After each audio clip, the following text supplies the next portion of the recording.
Welcome to the Bucher and Friends podcast, co-starring 10-year NFL veteran and Super Bowl champion, Will Blackmon. Manning from the end zone. He throws, and a deflect away, and it is picked off by Will Blackmon, the former Giant. Tim Dwight watches it hit, bounces, picks it up at the 10, slips a defender, fumbles the football, it's up for grabs, it's covered in the end zone by Will Blackmon for a Green Bay touchdown!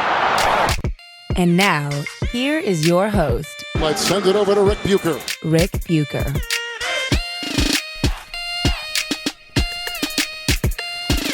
Welcome to another episode of Bucher and Blackmon, subsidiary of Bucher and Friends on the United WeCast Network. I'm Rick Bucher.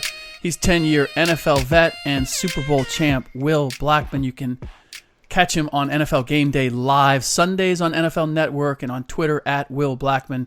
You can read my stuff on Bleacher Report and at Rick Bucher on Twitter. You can follow the show on Twitter and Instagram at Bucher Friends. And if you enjoy the show, please drop us a rating and review on iTunes or wherever you get your podcasts. Screenshot your review and send it to at Bucher Friends, and you'll be entered for a chance to win some swag from Ryan, Will, or myself. All right, let's get right to it, Will, because we just watched...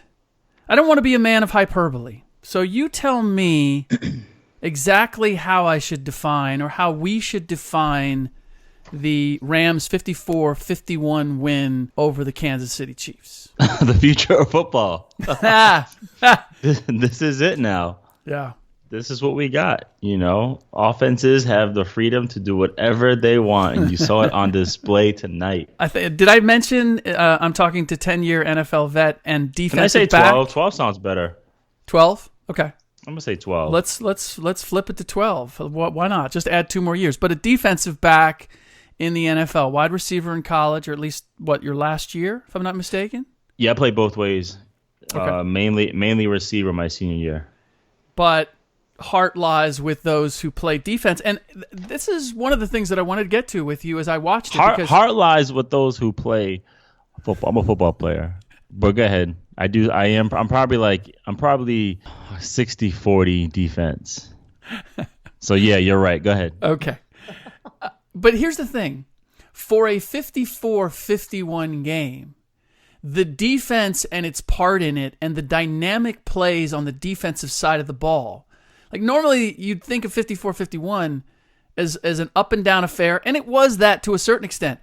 But the defense made offensive plays. They were as much a part of the scoring as anybody else. So it had a different feel where to think that 54-51 is an offensive battle, that wasn't the case. Defense had as much to do. In fact, you could argue that Aaron Donald and the Rams defense had the biggest impact on winning this game. I mean, you could at least make that argument. And most people would look at it and go, what are you talking about? They gave up 51. Yeah, but they scored a couple times and they made plays that created scores. No, that's right. That's what made the game exciting, though, is that you pretty much got everything from an offensive and defense perspective. So, however, both quarterbacks still threw for over 400 yards. Okay? No. Jared Goff, yeah. Jared Goff, 413 yards, 31 for 49. Patrick Mahomes, 478 yards, 33 for 46. He threw for 6 TDs and 3 interceptions. And lost 2 fumbles. And Jared Goff threw for 4 TDs and no interceptions.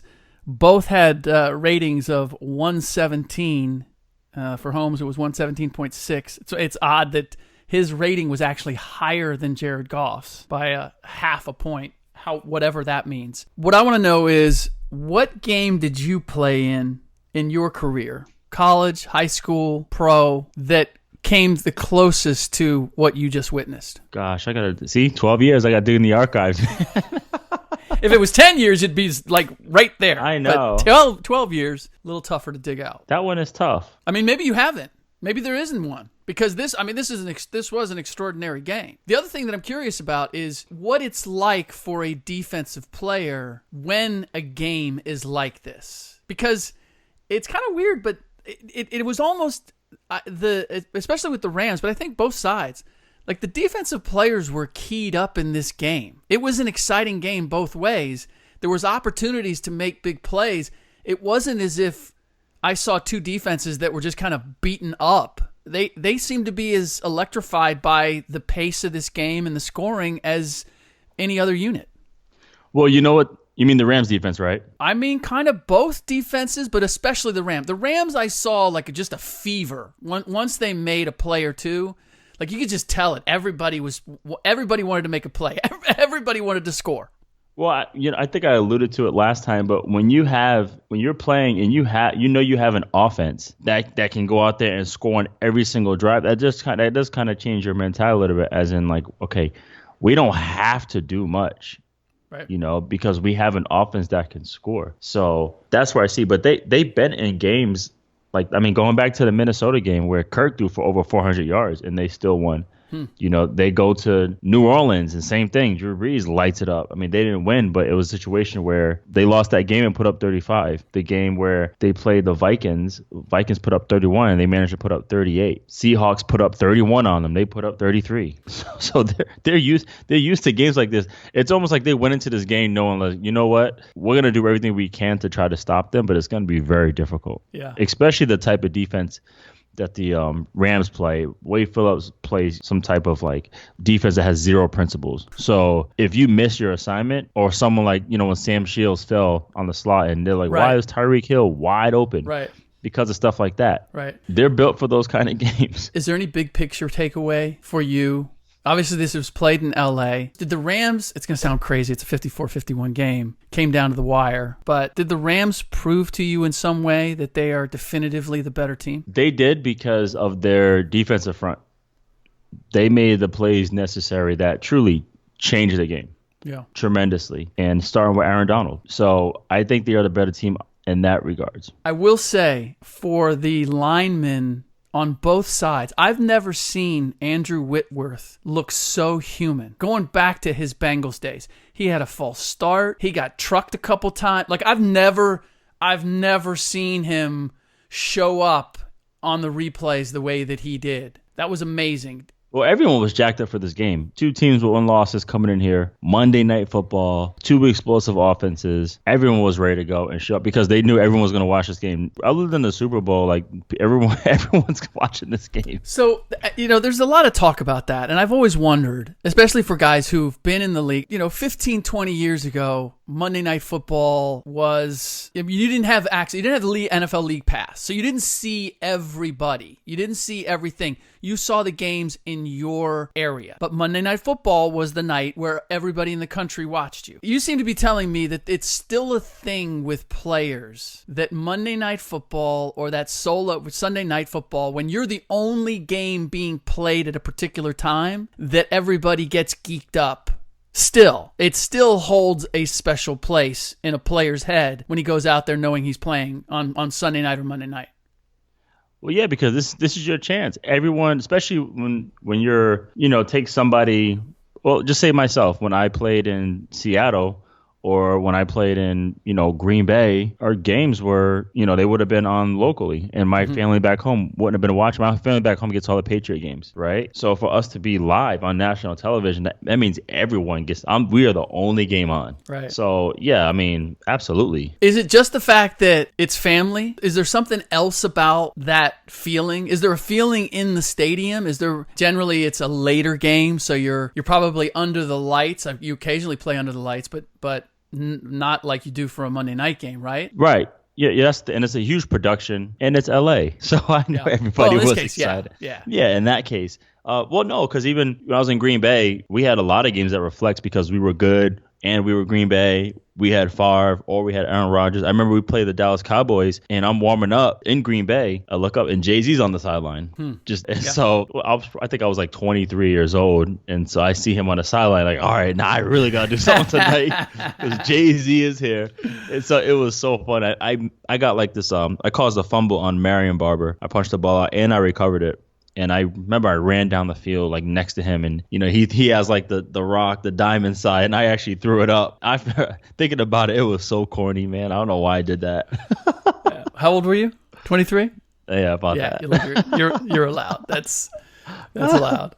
The as a DB, what did you learn about either quarterback, but Patrick Mahomes in particular, as you watched him play tonight? Like with Patrick Mahomes, I feel like with him, you can truly just throw away the script and let him play ball. Yes, there are plays that are designed for certain things to happen in certain situations, but sometimes with him, he never panics. He reminds me of Favre or an Aaron Rodgers. Same thing, where he knows he can get it down the field. He knows he can make any throw he wants, and you just let him play. Then I watch Jared Goff, and it's more so, and you see his career, because when he's with Jeff Fisher, people are like, okay, let's see what he can do. Let's see what he can do. And then he gets Sean McVay. Sean McVay gets him a bunch of weapons. They create a system for him where he can flourish. And now he's able to, I think now if he didn't have Sean McVay, that he got a really good education on how to be a really good quarterback in the NFL, where that would have helped him. At Sean McVay's age, what is his secret? Why is he so good this young? His secret is his observation skills, just him to just be able to digest knowledge. I mean, he's been around. I mean, his family was in football. Yep. He's been around both Grudens. He's learned a lot of football. So it doesn't really matter. Like people say, oh, you need experience. There's a lot of 50-year-old coaches that are terrible. Okay. There's a lot. There's a lot of there are a lot of coaches that have been on a lot of teams and that have a lot of experience that are on the street right now. Yeah. So it doesn't matter. You get somebody who's passionate. You get somebody who's smart. You get somebody who knows what they're talking about. And he is proven, because he's proved it in Washington with Kirk Cousins in that offense. A funny story. When we were going to London, we were going to play the Bengals in 2016. And I can't remember if it was on the way to London or on the way back. But I sat next to Sean McVay in first class. And we were just talking. And he was like, man, you know what? He said, I just want to do well, be a good person. And he said, my dream is to eventually, I can do the right things to be a head coach one day. He said, that's my goal. I just hope I'm doing the right things. And I was telling him, man, you're going to be good, man. You're straight. It'll happen. Just keep working. He's like, no, I really appreciate it. One day I hope something like that can happen. Freaking 4 months later, a dude gets an interview. Wow. And he had no idea this was going to happen. So how was it that both of you were sitting in first class? Because he was the offensive coordinator, and I've been in the NFL for 30 years. So you were a vet on that team? You got the special treatment? Absolutely. You kidding me? Okay. All right. It's just. And the starting safety. How many seats were in first class? Oh, you know what? That's an international flight. There's a lot of first class seats. Yeah, it was the big boy plane. Yeah. Okay. That you get to lay down and sleep. Yeah. Oh yeah. Have you seen some of the overseas or transatlantic planes now where you can have you basically have your own room? You can take a shower. It is. I've heard of that. I think Fly Emirates has one of those. Yes, but you haven't been on one of those. No. Okay. Me either. I think they're like $10,000 or something. No. You're not dropping that kind of coin. I've never asked you. Are you a frugal guy, or if you're going to spend money on something, what are you going to spend money on? What will you splurge on? Dining. Okay. For food, good food experience. Yeah, I'll take my wife out to a nice restaurant, and I will spend. If we're out to dinner, I will get what they have that's really good, the expensive steak, or I'll get the expensive bottle of wine. So dinner, yeah, that's my main thing. Okay, all right. What about headphones? What will you spend for I don't know, to have some special signature 41? I got these from Josh Norman. Shout out to Josh Norman for getting these headphones. These are V-Moda. Oh wow. Yeah, he got me these cool headphones. I have an issue. I buy boxing gloves. What? I love buying boxing gloves. That's my problem. What? Boxing gloves. Yeah. Wait a minute. So you have a collection of boxing gloves? I do. How many boxing gloves do you have? Well, trying to think. I have a pair of fighting gloves, one from England, 2, 3. I think I have 6 pair. But okay. But my wife Shauna, she stopped it because she ended up buying me these boxing gloves, a brand called Winning. Okay. And that's the Bentleys of boxing gloves. Okay. And I think they go for $400, these boxing gloves. So she said, I'm gonna buy you these. Therefore, you never buy another pair ever again. Wow. So now, did you box? Do you have a boxing background? I box as training. Okay. Yeah, and also I'm diehard boxing fan. Ah, okay. Yeah, I feel like I boxed in another life. What was your record in that other life?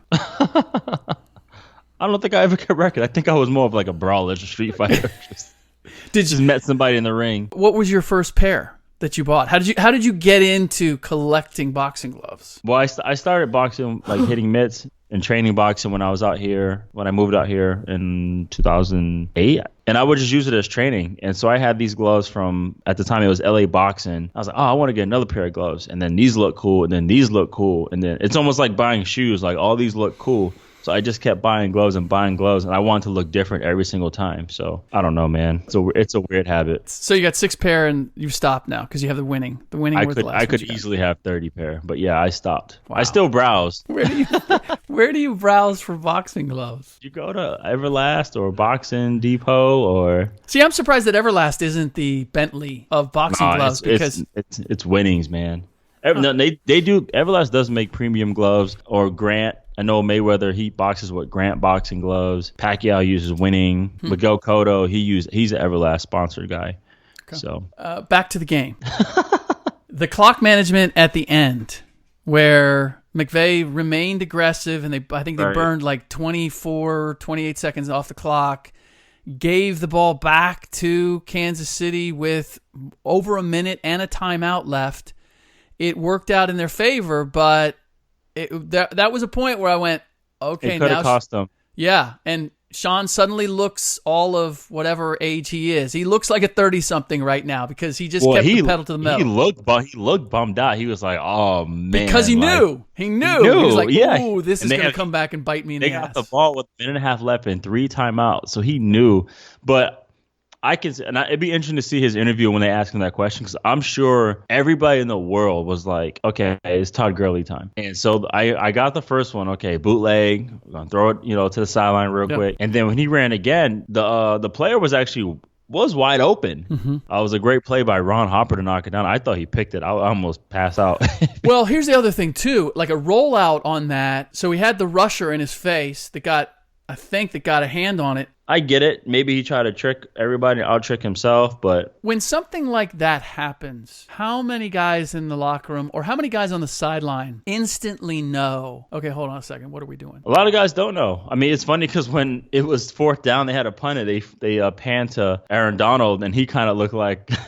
Really? We got to go back on the field again? He had that look on his face. Like I said, it'd be interesting to see what he has to say. And for anybody who hasn't been on the sideline, I mean, I just always think that there's so many guys down there. The ability to see, or like if you're sitting on the bench, you can't see what's going on the field, right? Right. I'm always thinking, the ability to not be... Well, you look at the screen too, Yeah. I think the opportunity with everything going on, and let's say the position coach comes over and is talking to you for a second, like to lose perspective or sight of exactly what's going on at the game at any given time is not that difficult, considering how much traffic and how many things are going on the sideline. Well, in this case, I'm sure people were in tune because the Chiefs still had 3 timeouts, and you're only up 3 points. If they were up by like 10, then you would see guys walking around. But no, guys are really like still on pins and needles. I really thought they were going to run the ball because, you want them to burn their time. If they're going to get the ball back, at least let them burn all their timeouts. The Saints, the Chiefs, the Rams. How would you rank them? Saints, Rams, Chiefs. Saints, Rams, Chiefs. And is there anybody not among those 3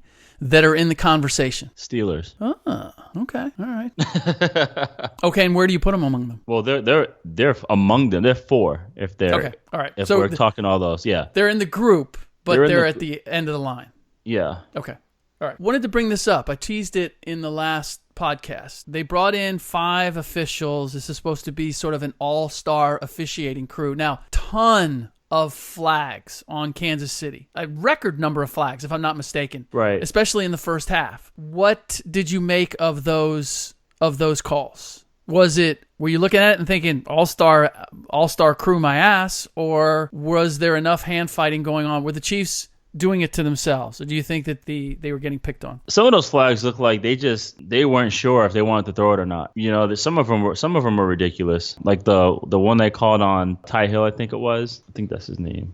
Troy Hill, excuse me. Ty Hill played for the Rams when I was playing. 2000, first round draft pick. Troy Hill, they called a penalty on him when he got hit in the helmet. He actually went low, and the dude hit him in the helmet, and he got penalized. Same thing. The Chiefs, I think it was Steven Nelson. He went to hit Robert Woods, and he barely touched him. That was another flag. So some of those things were just above and beyond and didn't make any sense. And the one they called on Troy Hill moved them up close into the territory, to score. So I don't know. They brought in the best, and the best did not do their best. How familiar were you with officials? I'm just wondering what the relationship you had with various officials, and whether you knew going into a game how a game was going to be called based on who was working it. Well, what's fun for me is that not only playing defensive back, but being a returner, you actually get to know the back judge pretty well. Yeah. So we do have conversations, or by playing a lot, guys will know you, guys will call you out, guys will call you by your first name. You talk to them before games, and I always talk to them before games and say, hey, what's up, how you doing? Or that actually does help. How so? It does play in your in terms of getting a call. At one point, I was in the slot, and I kind of grabbed Odell a little bit. I did. A little bit. Yeah, so he enough to like adjust him, but enough to where it's like, it can go either way. Right. And the ref came up to me. He was like, hey, like watch your hands. Like I'm letting you know, just watch your hands. I was like, okay, but he's doing this. So if you're respectful and have a cool dialogue with the dude, then he'll cut you some slack. Okay. Yeah. So things like that. If you just have a conversation, but if you're totally just disrespectful all the time, then you'll do anything. They hit you with a flag. Right. Well, and that's human nature. I think that's the thing that people don't get. Yeah, or if I'm playing safety this week and I know I have to cover a tight end, I'm like, listen, this dude right here pushes off like crazy. I know you guys watch film, but this dude will push off. I'm telling you. Yeah, we'll look for it. And then sure enough, I got shoved. Flag came out. I was like, my man, if you just say anything, they'll have awareness for it. So it does not hurt to say something. Now, I wonder, because I know NBA referees study tape. They watch for tendencies. They'll have a book on a guy and go, this tight end tends to do this, or this DB does this, and I know people have an issue with that. They're like, oh, what do I want to say? They're preconditioned to make a call. And it's like, no, you know to look for certain things because a guy has a habit of doing them. If he doesn't do them, then you're not going to blow the whistle. If he does, well, you kind of knew where to look and when to see it. And that just is utilizing tape to be able to officiate better, in my mind. Do you know whether NFL referees do that? Because I know NBA referees do, and it doesn't really apply in Major League Baseball.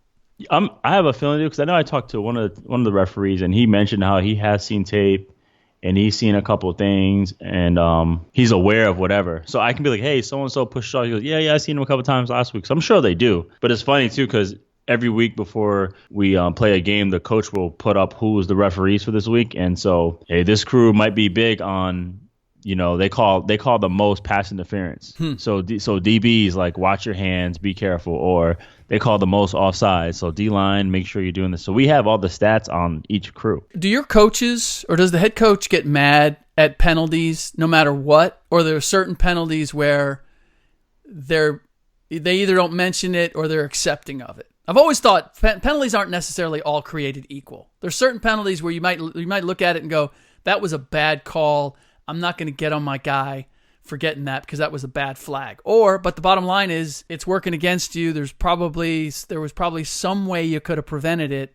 I'm just wondering how coaches handle it. Whether they're all created equal, whether they're upset with all of them, or there are exceptions to the rule where they go, you know what, either that was a bad call or that was a penalty of aggression. He was doing the right thing, and they don't come down on you. How does that play? It depends, though. If it was an aggressive penalty, like you were truly working hard and you get a penalty, it's like, okay, silly penalty, but just be smart. Mm-hmm. They don't get coaches that I've had they don't get really upset at aggressive penalties if you're in good coverage and whatever they call flags for incidental contact or what have you. But silly things like holding or face mask or offsides, like pre-snap penalties are the big ones that really drive a coach crazy. Stuff like that. Sure. So because that's in your control. You have control to be disciplined and don't jump off sides or false start or encroachment. So pre-snap penalties are huge. All right, there was something that you talked about in the last podcast about your career, and you touched upon the New York Giants doing you solid and the way that they handled things and how you missed out on a Super Bowl with the Green Bay Packers, but you ended up getting one with the New York Giants after they helped you recover from a bad surgery. But then you started cataloging your career year by year. And it's a fascinating kind of trip through what you went through physically along the way. So if you want to recount that, since I believe you and I talked about that off air, but it was an interesting itinerary when it comes to Will Blackmon's career. Well, I mentioned, and I like to mention it to like certain people or anyone who's been through adversity, because the average career is what, 2.5 years, right? Yep. And I managed to get 12 in. And I think a lot of it is because if a guy gets hurt, he rarely has the resources, or if not the resources to rehab and get back, but just the mental strength to just having to push through and fight adversity. So I go back to my 2006. I got drafted 4th round. First day of practice, I'm covering Greg Jennings in the slot. Snap my foot in half. Boom, day 1. Snap my foot in half, right? So get surgery, come back, that training camp, collide knees with somebody. I get my knee iced.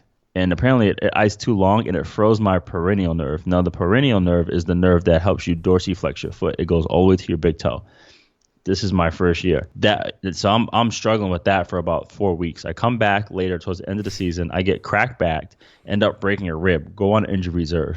This is my rookie year. So I had a lot of Guinness. Anyhow. Come back 2007, break my thumb in training camp, cast that up. All good. And then during the regular season, they're like, okay, I think it's a Sunday night game. We're going to play the Bears. It's going to be Charles Wilson's birthday, and you're going to start next to Charles at nickel. Cool. Friday, I try on these new shoes, and I want to break them in before the game. Instead of breaking the shoe, I end up breaking my foot again. Oh. Right? Ted Thompson is like, you know what? We're not going to put you on injury reserve. It's not a full break. Let's see what happens. So I ended up coming back that season, had a really good game against the Raiders, a punt return for a touchdown or a special teams touchdown. Then we played the Lions. I start that game. And in that game, I'm wearing like the 7-stud cleats, which are too much traction. I break my foot again. So I missed that whole playoffs. I didn't play in that playoffs against the Giants, anybody, right? 3 foot breaks. So I went to Dr. Anderson this time, and he actually fixed my foot. He's in North Carolina, put the screw in. It was funny because I was like, gosh, he's like the foot doctor. So there were so many guys, and I remember seeing Plaxico Burress and somebody else in there too. I think Jamal Lewis. So he fixed my foot this time. 2008 season comes along. This is when I meet my wife, Shauna. Had the best season ever. Full, clean bill of health, right? Mm-hmm. It was great. 2009 comes. This is my contract year. I just have to stay healthy, and I'm probably going to get a 4-year deal, something in the 20 millions if I just stay healthy. Mm-hmm. I think it's a Sunday game. Play the Vikings, returning a punt in Minnesota. Plant wrong, ACL, dislocation, bone bruise, meniscus, all in one shot. So usually when that happens, a person's like, you know what? I can't take this anymore. Like, I'm through it. I'm done. But I'm like, there's no way. Like, being from Rhode Island, no one even thinks we play football there. And to make it here, I'm like, this is my destiny some way, somehow.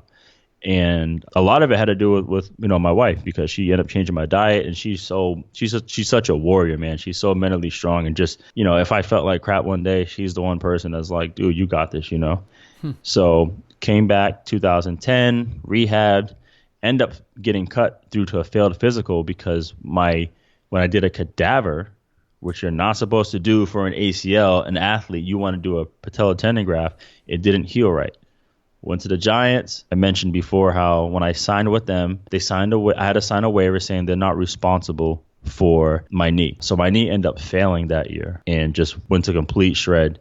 And they met with me after the season and was like, you know what? Your knee's not right. It needs to be fixed. Your surgery before was not done properly. That's why you're not doing well, the Green Bay doctor. So we're going to let you, even though you're not on the roster, this is the Giants, Ronnie Barnes and Byron. They said, even though you're not on our team, on our roster, we will let you pick any doctor in the country, any rehab facility in the country, and we will pay for it. Now, this is what amazes me about this story, because I've heard more stories about NFL teams kind of being cold-hearted and the guy gets hurt and they're out the door. This sounds like it's the exception to the rule, right? Well, it happened to me, though, in Green Bay. I was hurt. I never fully recovered, and I had a failed physical, and I was out the door.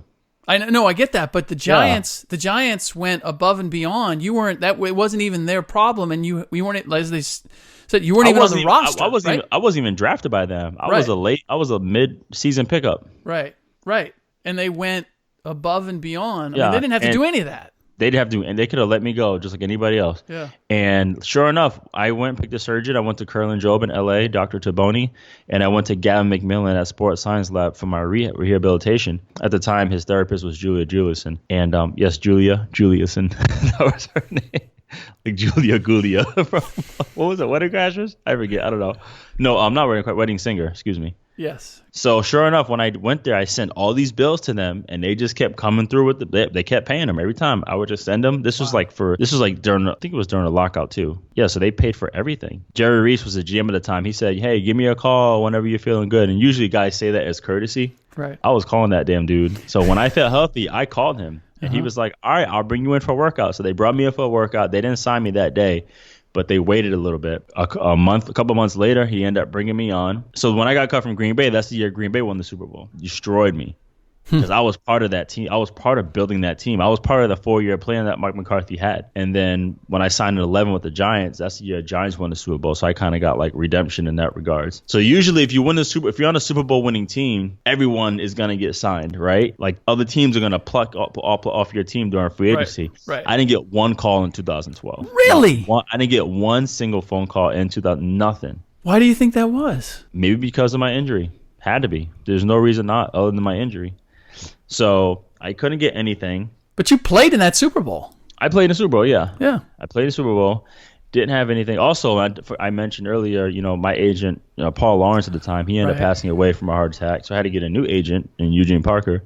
That was his firm anyway. So I remember 2012 was an interesting year. I remember I wasn't getting any workouts. And I'm calling my agent like, yo, what is going on? So I sat home and I was like, you know what? Like, truly, this is my career. So if people think it's uncharacteristic or unprofessional of me to call them directly, like, so be it. Yeah. So I wrote down all the teams that I may have known somebody. So I pretty much called every team. When I was in Green Bay, John Snyder was there, and he gave me his card at the time. He said, "Hey, if you need anything, call me." Cool. And so I ended up calling Seattle, and I got his secretary, and she said, "Yeah, I'll leave a message." So I was like, okay. Didn't hear anything back. So I called again, and for some reason, by the grace of God, it went straight to John's phone, and he answered. And he said, "Hey, this is John." I was like, "John." I said, "It's Will." He was like, "Will." I said, "Will Blackmon." He was like, "What the hell are you doing?" He said, like, "Where are you right now? What are you doing?" I was like, "Dude, I'm trying to get a workout. I'm ready to go. Like, I'm just trying to get a workout." Like, I called everybody, and I'm trying to get some action. He's like, "That's crazy." He goes, "Well, you know what? We don't need any defensive backs right now." He said, "But this is what I will do." He said, "I'll bring you in for a workout to give you some buzz, to let people know, like, hey, Will's still out there." He said, "And then after this workout, I'll call Reggie McKenzie in Oakland and have Reggie bring," because Reggie was in Green Bay too, "and Reggie will work you out." And I was like, all right, cool. So I went in there, and at the time, Gus Bradley was the defensive coordinator, and I ended up killing the workout. And to the point where they were really thinking about signing me. And then at this point, this is when the whole crack cup thing happened with Richard Sherman and Brandon Browner, their drug test that they failed or did not fail. Right. And he was like, "You know what? Not right now, but we'll put you on the short list." Same thing with Reggie. "Not right now, we'll put you on the short list." I worked out for the Raiders too. So at this point, I'm just like, I just need to play football. So if you look on my Wikipedia page, you'll see Arizona Rattlers on there. Right. So I never played arena football, but I signed a contract with them. So they have my rights if I ever went to play arena. Still. Well, yeah, because I was like, I just need to play. I need to put film out there just so people can see that I've been playing. Yeah. And so I remember, fast forward to, it was 2013, and it was a Friday. And then it was that Sunday I had to go to Arizona for a training camp. And Friday I'm out with my friend Antonio, and my phone rings, the Green Bay number. And I was like, "Who's calling me for his 920 number? Who's calling me for?" And I answered, and it was John Snyder. He's like, "Well, he said, we're going to sign you tomorrow." I was like, "No way." He said, "Yeah, we're going to sign you tomorrow." This is like 4 months after I worked out for him. He said, "I know we're friends and cool, but," he said, "it's business." He says, "So you can get cut next week. You can get cut in the draft. You can get cut in free agency. You can get cut in training camp. You can get cut whenever." So I was like, cool. Off season started April, and I flew out there like the next week. And I was staying at like some residence inn, whatever. So at the time, Cam Chancellor, I met him for the first time, and he was like, "Just stay with me. Just stay at my house." I never met you in my life. And he said, "Hey, come stay at my house." So went through training camp, made it to the last day, and ended up getting released. He let me go early. He brought me in. It was like, "This is hard for me to do." He said, "However, I tried to trade you." So for me, I'm like, that's good, because that means I have value now after missing a year of football. Mm-hmm. That means I've been playing well in this preseason. And he said, but someone's going to call you within like an hour, I'm sure, if I let you go. So I got cut, went back to our place, and Sean and I, we were upset, and Ryder was there, our son at the time. And so within an hour, the Jaguars called me and was like, hey, we're going to sign you. And it's funny because the head coach from at Jacksonville was Gus Bradley. Right. And Gus Bradley was a D coordinator. And so I'm going to end it there, but that's kind of like my journey was just to get back. Yeah. Right there, And even after that, I left Wednesday. I landed in Jacksonville on Wednesday, flew to Atlanta with them on Thursday, and I had to play that Friday. Oh, wow. I didn't know anybody on the team. They handed me the playbook on the bus on the way to the game. And I ended up having a long punt return and an interception, and I made the team, and I ended up starting that first week for Jacksonville. Crazy. For Jacksonville, yeah. I mean, I was cool with it, and I didn't get any sleep at all because I came from Seattle to Jacksonville. That's the longest flight ever, too, I think, on the map. I didn't get any sleep, and it was all good. They were like, hey, you got to play, whatever. I think I played till the fourth quarter. I didn't care because I was like, dude, I'm gonna make this team. I'm not going home. Right. But that was kind of my thing. That's why if someone would ask me, hey, what's one word that describes you? And I would say resilient. Yeah. Because I felt like any situation that I'm put in, like I'll figure out how to get through. And that's been my battle. So ever since then, I had agents, but I've gotten my own job ever since then. And that was so like you said, like my biggest thing is I didn't burn bridges, man. Somebody cut me, if someone jacked up my surgery or whatever, and I was like, you know what, it is what it is. I don't burn bridges, and John cut me 3 times. Wow. He cut me I think 2 or 3 times, yeah, and we're still cool. The crazy world of the NFL. It's amazing. Like you get signed. That's just half my life story. That's just half my life story of football. I'll give the other half on Sunday. There you go. Well, we have a couple more podcasts to do, so we don't want to give it all away at one time. But that was story time with Will Blackmon. That's good stuff, man. That is really it is, and I would hope that it's inspiring for people out there and that they understand. I mean, that's the other thing, and I don't want to go on with this because we're running long on the show. But when people talk about professional athletes and NFL players in particular and act as if they live this charmed existence, I'm like, to make it and to stay, you have to walk through a minefield. Like it is. You have to to do everything right, and then you have to be lucky on top of that. And but here's the thing. Even if you do everything right, it doesn't matter. It doesn't matter. And I learned this when I was in Washington. When I came in there in 2015, I didn't know anybody. I didn't know the playbook. I didn't know anything. And I got thrown in there to go play. And for what I've done, I mean, I had 5 turnovers. Yeah, I gave some touchdowns, but who doesn't? And I thought I played pretty well. And I came in the next year, and I got offered like a low deal. I was like, you know what, whatever. I know the system. I want to play. And they moved me to safety that year. And it was such a weird year with like the rotations and all that. And then I came into the next year like thinking they're going to bring me back, and they weren't. I've done everything that was asked of me and more. And I thought I played well enough. I got along with everybody in the building, and it didn't matter. Sometimes it just doesn't matter. It's a beauty contest, whether they like you or not. So I feel you on that. All right. That's it for today's episode of Bucher and Blackmon. Don't forget, you can follow Will on Twitter at Will Blackmon and me at Rick Bucher. You can follow the show on Twitter and Instagram at Bucher Friends. Please drop us a rating and review on iTunes or wherever you get your podcast. I'm serious. When you download it, when you go to iTunes, just click the stars. We don't care which stars you give us. Just do one of them. We're good with that. And if you want to leave a review on top of it, terrific. But if you just want to hit the stars, fine. But if you screenshot the review and tweet it to us at Bucher Friends, you'll get a chance to win some prizes. So double down on your opportunity there. In my next podcast, I'm going to have the great Jason Kidd, who is currently... He's getting his degree in something. We'll find out. And one of the mechanisms that I use on my Wednesday show now is I ask guys about their middle name. We found out that Nick Stauskas' middle name was from his older brother, wanted him to be named after Thomas the Tank Engine. The compromise was his parents gave him Tomas as his middle name. I know all about Jason Kidd's middle name, and I know more about it maybe than he does because there were times in the league where people in the NBA referenced him by his middle name. I will explain that in the next podcast. Meanwhile, for Will, myself, thanks for listening. I'll talk to you tomorrow.